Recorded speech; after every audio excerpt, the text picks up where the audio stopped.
ఈరోజు మనం తయారు చేయే పిండి వంట సకినాలండి. సకినాలకి పాత బియ్యం బాగుంటుంది కనుక ఈ బియ్యాన్ని తీసుకొని రాత్రంతా కడిగి నానబెట్టాలి.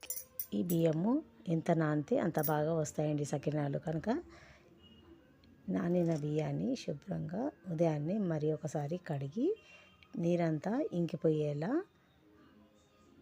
ఉంచి గాలికి ఆరబెట్టాలి.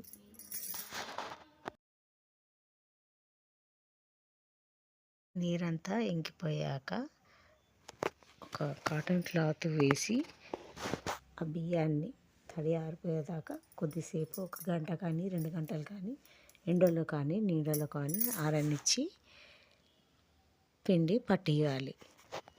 తడి పిండి తీసుకురాగానే అందులో వేయించిన మెంతుల పొడి,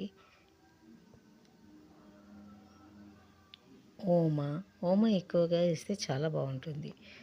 అందులోనే నువ్వులు, జీలకర్ర కూడా వేయవచ్చు. నువ్వులు ఓమ ఎంత ఎక్కువగా వేస్తే అంత రుచిగా ఉంటుంది.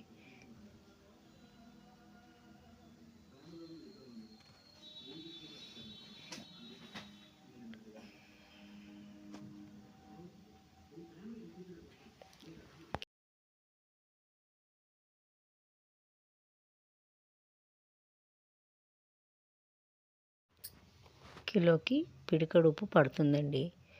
మేము 3 కిలోల వరకు తడిపాము. అందుకే కిలోకి 3 పిడికెలు ఉప్పు వేస్తున్నాము.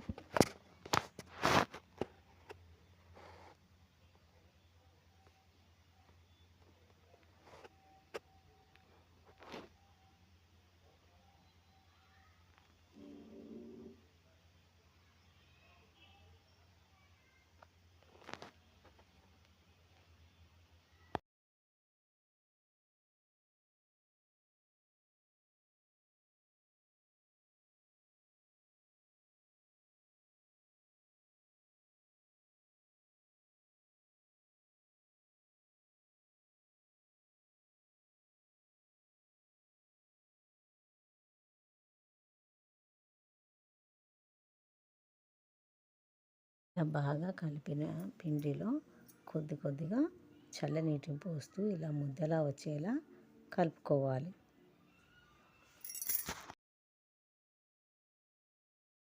ఇప్పుడు ఈ పిండిని చేతిలోకి కొద్దిగా తీసుకుంటూ ఇలా గుండ్రంగా తయారు చేసుకోవాలి.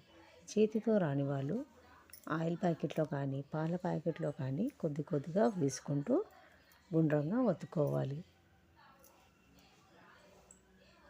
ఇలా తయారు చేసే సమయంలో పిండి ఆరిపోతూ ఉంటుంది కనుక ఆరిపోయిన పిండిలో మనకి ఎంత కావాలో అంత పిండిలోకి చల్లనీటిని కలుపుతూ ఇలా గుండ్రంగా తయారు చేసుకుంటూ ఉండాలి.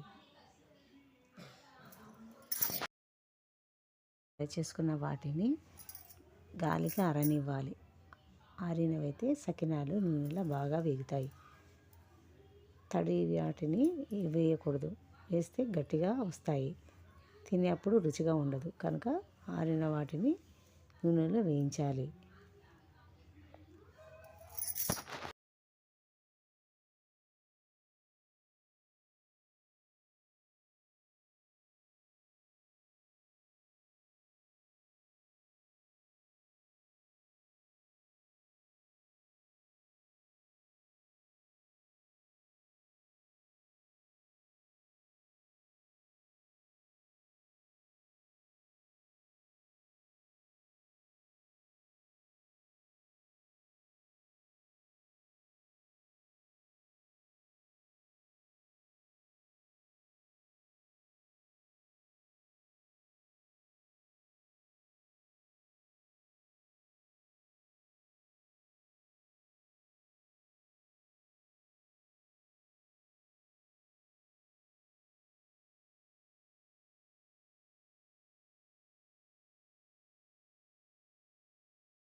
అయిన సకినాలని ఒక ప్లేట్లో ఆయిల్ అప్లై చేసి వీటిని ఒకదానిపై ఒకటి పెట్టి ఆయిల్లో నెమ్మదిగా జారవిడిచి ఇలా కట్టెల మంటపై వేగనివ్వాలి. అంతేనండి, ఎంతో నూరూరించే సకినాలు రెడీ.